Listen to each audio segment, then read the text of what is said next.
surrounded by all the beauty and the wonderful fragrance of this collection of shrub roses at the University of Nebraska. These were planted 2 and 3 years ago, and you can see what they've become in only that short amount of time. Let's take a look at what it takes to get new shrub roses into the ground. In a previous segment, we talked about the differences between the modern shrub roses that you're seeing in the landscape and the floribunda types, or more importantly, the grandifloras and the hybrid teas, the ones that are used for cutting flowers. And so what I've done is I've gone shopping and I've pulled some roses from the nurseries that are really in good condition. And what we want to talk about is what you look for in purchasing a shrub rose.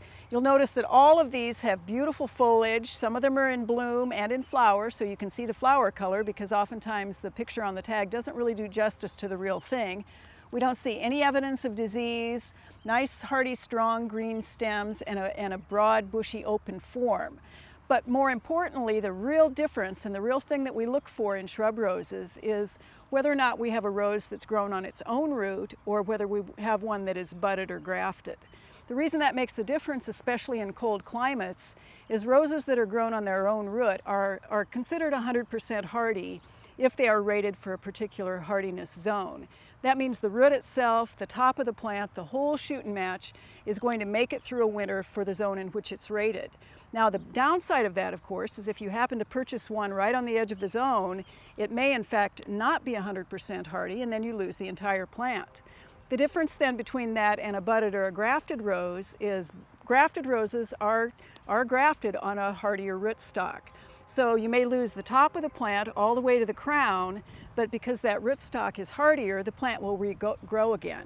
The critical thing there is where you actually plant that bud union for a grafted rose, so that you don't kill the entire plant, and as importantly, so you don't end up with rootstock coming up later.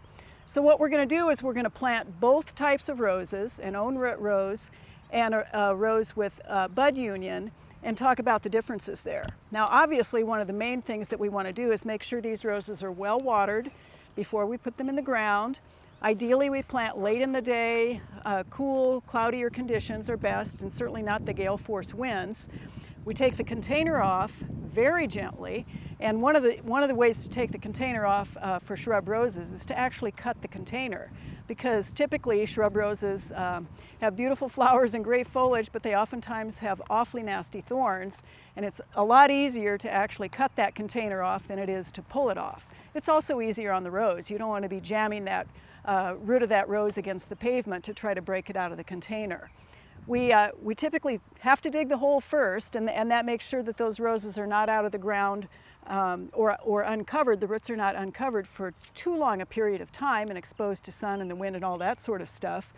We dig the hole shallower than the rose and twice as wide. So what we're looking for is a way to let those rose roots spread.